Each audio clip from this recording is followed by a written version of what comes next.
competition and cooperation. And my co-author of The Best We Can Be was Bruce Musgrave. Bruce is a 1965 graduate of Ithaca High School. While at Ithaca High School, he was a trombone player, a drum major of the band, president of the band, and also captain of the varsity basketball team. His reflections on the IHS band experience are scattered throughout the book. The following excerpt is from his reflection on competition and cooperation. They're the best thing in the book by far. From day one, the band members appeared to be in competition with one another. Membership in the concert band was, after all, by audition. But it quickly became clear to everyone involved that the initial evaluation of players was an expedient to seating them in sections and getting quickly down to work, rather than a competitive gambit to pit them against one another or ensure survival of the fittest.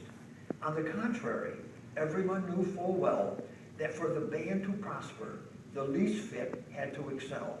What everyone understood so well that no one bothered to express it was that the real competition was with the self, to reach the individual's fullest potential and thereby enable the ensemble to excel.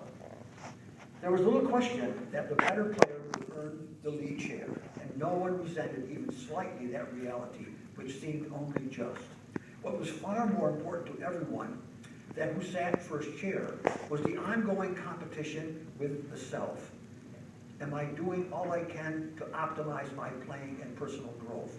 The question was never, am I better than so-and-so, but always, am I justifying my presence in the organization whose existence is so precious to me and my fellow band members? Not external competition, but the test of how fully one could achieve within the limits of individual talent was what motivated everyone. In fact, in all ways, the band was highly adverse to external competition. Neither the marching band nor the concert band nor any individual student ever went to contest for adjudication, the foundation of numerous instrumental programs elsewhere.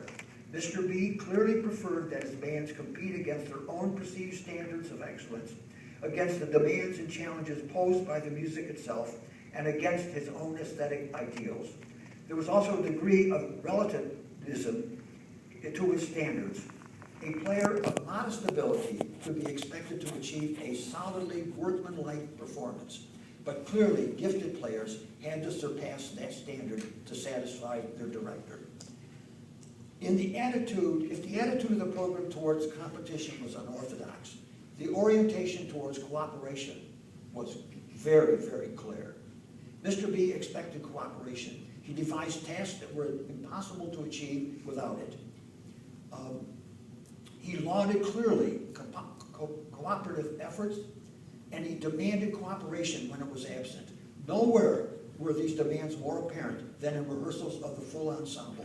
He saved his most lavish praise for those whose voices continuous harmoniously with what others had begun. Listen, what others had begun, continued it. And he reserved his most scathing admonishments to those who played out without listening sensitively to those around them.